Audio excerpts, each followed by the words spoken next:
ओम जी नमस्ते। मैं डॉक्टर पूजा संपूर्ण आरोग्यम पतंजलि वेलनेस पानीपत से। आज हमारे पास कई पेशेंट आए जिनको रिस्ट्रोप और फुट ड्रॉप की प्रॉब्लम थी।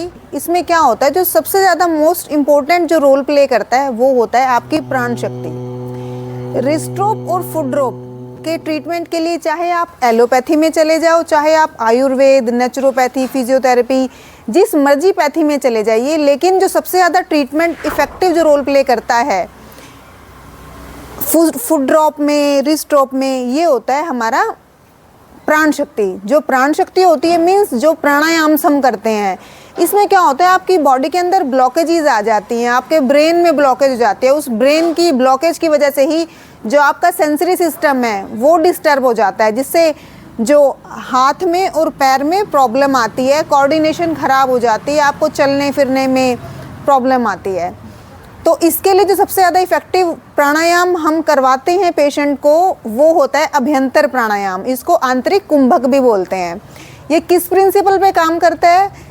ये सेम ऐसे ही काम करता है। फॉर एग्जांपल हम एक पानी की पाइप ले लेते हैं। पानी की पाइप या तो वो टाइट हो जाए, जैसे सर्दियों के टाइम में कोई पानी की पाइप है वो बहुत स्टिफ हो जाती है, टाइट हो जाती है, उसकी इलास्टिसिटी और प्लास्टिसिटी कम हो जाती है, या फिर पानी की पाइप के अंदर कोई कंकड़ या पत्थर अड़ जाता है, तो उससे क्या होगा, जो पानी का फ्लो है वो जिस जगह पे ब्लॉकेज आई है उससे आगे वो फ्लो नहीं जाएगा या फिर बहुत ही कम जाएगा।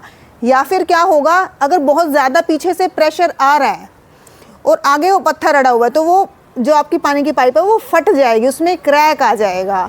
ठीक है, ये दो चीज़ें होंगी जिससे कि जो डिज़ायर्ड हमें रिजल्ट चाहिए था, जिस जगह पे हमें पानी चाहिए था वहाँ नहीं पहुँच पाएगा और प्रॉब्लम क्रिएट होगी। सेम ऐसे ही बॉडी में होता है।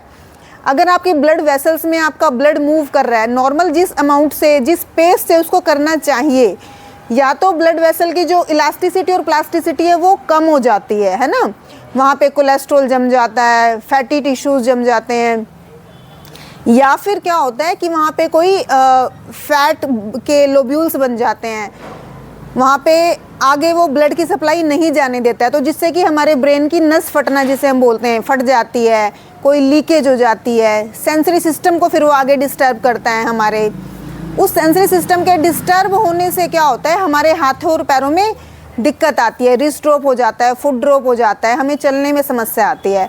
तो इसके लिए जो सबसे ज़्यादा इफ़ेक्टिव है, अगर आप अपने अटैक आने के तुरंत बाद अभ्यंतर प्राणायाम करने लगते हो तो इसकी 90 to 95% चांसेस होते हैं कि आप पूरी तरह से रिकवर कर जाओगे। अभ्यंतर प्राणायाम होता कैसे है? इसमें हम क्या कराते हैं पेशेंट को, हम देखो, ये अगर आप शुरू में ज़्यादा आपको दिक्कत है, आप अपने आप नहीं कर पा रहे हो, तो जो आपका थेरेपिस्ट है, जो आपका चिकित्सक है, वो आपकी हेल्प करेगा इसमें। और हमेशा एक बहुत ही परफेक्ट थेरेपिस्ट या फिर चिकित्सक या योगाचार्य से ही आप हमेशा करवाएं। अब इसमें क्या करेंगे, हम गहरी गहरी सांस लेंगे, सांस को अंदर ही रोक लेंगे। जितनी देर आप अपने सांस को होल्ड कर सकते हो होल्ड करो, नाक को बंद कर लो ताकि जो एयर है वो अंदर ही प्रेशर डाले। एयर जितना अंदर प्रेशर डालेगी उससे क्या होगा, जो भी ब्लॉकेज है आपके ब्रेन में, बाकी पार्ट में, और साथ में आपका रिस्ट्रोप हुआ है तो आप इसको मूव करेंगे। अगर आप अपने आप नहीं कर सकते हो, किसी की हेल्प से वो हाथ को मूव करेगा।